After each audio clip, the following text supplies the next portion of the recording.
We are satisfied in our training camp so far. We was in Germany. First we practice here and at the home 1 week, and then we go in Germany 10 days, and team is almost healthy, so we can start to work out at the big games for us too.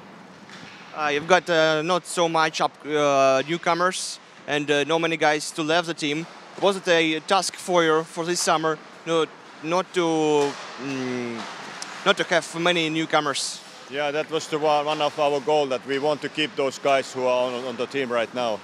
And we find in the market, we find Pykov and Saslivity and Kosa and Demidov. So I'm satisfied about the team right now. Why did you decide to not to work anymore with Ryan Vesky? We have no role for him. He have to play in. That's my opinion, that he have to play in one of two top lines, and he didn't make it. And at the end of the season, and we decided that he have to go in other place. Past season, rookie goalie Nikita Bespalov got a very great debut in the KHL. Play many nice games. This summer, to sign another Russian goalie, Demidov, what was the reason? Do you think they're gonna just battle for the place of the second goalie? No, not the battling, but of course we need the 3 goalies, and one of those goalies, Demidov, is going to start to play in the shadow of our farm team. So Bespalov is going to play in here, and of course our number 1 goalie is Koval, that's for sure. And what about the young guys? Because there's new rules in the KHL when you need to give young players more ice time. So who is your best young players in the Torpedo system? We have only one guy who is born '91. It's Valutskin, and he's going to be one of those young guys in our lineup. But right now we're working on it to find a little bit more the 91 born players. And what about the system? Because you've got nice clubs like Sarov and in the VHL and Chaika in the Yas Hockey League. Are you paying special attention for these teams, and are you watching many games of it? Not yet, and hardly I have no time to following them. Of course, Anatoly Pokranov keep in touch for the both head coaches, and so we know what's going on there all the time. But I have no time to go and watching those games and practicing, so I have to concentrate my own team. You've got no much newcomers, just Dmitry Bykov, Petr Shishliv, Mika Kosa. Can you just tell us some words about each of them? Okay, Mikko Kosa, he was in when I was last season in IFK. He played my team, so we know that he's a good guy. He's developing himself, and his goal is going to play in North America. So he decided to come in the Russian league because this is the much better league than the Finnish league. And he's a good offense hockey defenseman, especially in the power play. We can use it. He's a right-handed shot, and he can score the goals, and he's gonna help us for sure. For sure, we have to give him time to adjustment in this league, for sure. Okay, Saslivity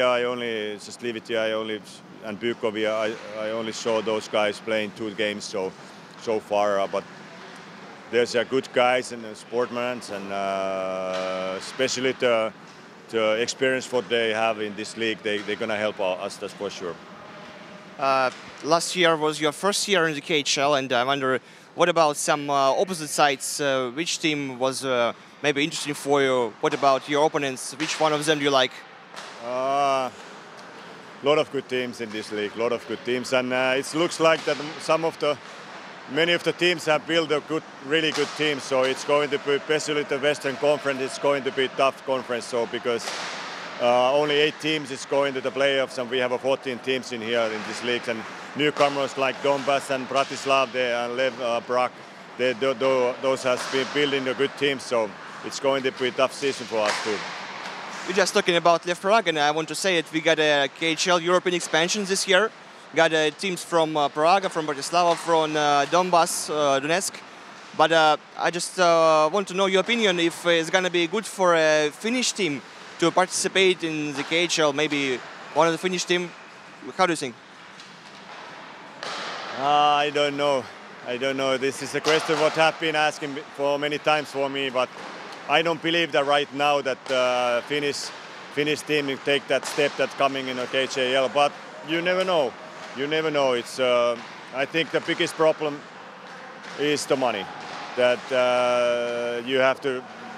In Finland, you don't use the charter planes, and like you don't live in super hotels, and especially the teams, you have to build a more effective team, because in Finland most of the teams, they have a lot of juniors in the team, so you can't come in this league in juniors. You have to have good players and really good players. What's your coaching career? What's your coaching style? Could you just tell more about your style of coaching in Torpedo?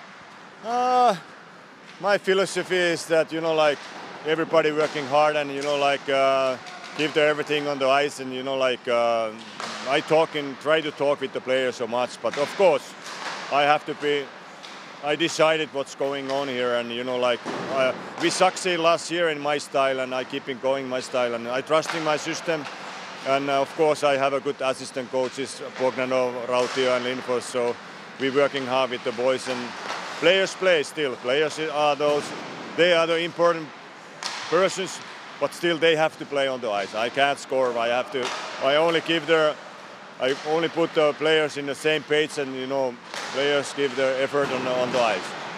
And last question about the Torpedo's goal for this upcoming season. What's going to be the task for our team? It's going to be playoff spot, and we have to go step by step. We can't think about it. What's going to happen in January and February, and we have to play one game each other. But still, our big goal is be in a playoff spot and start to. Then everything is possible.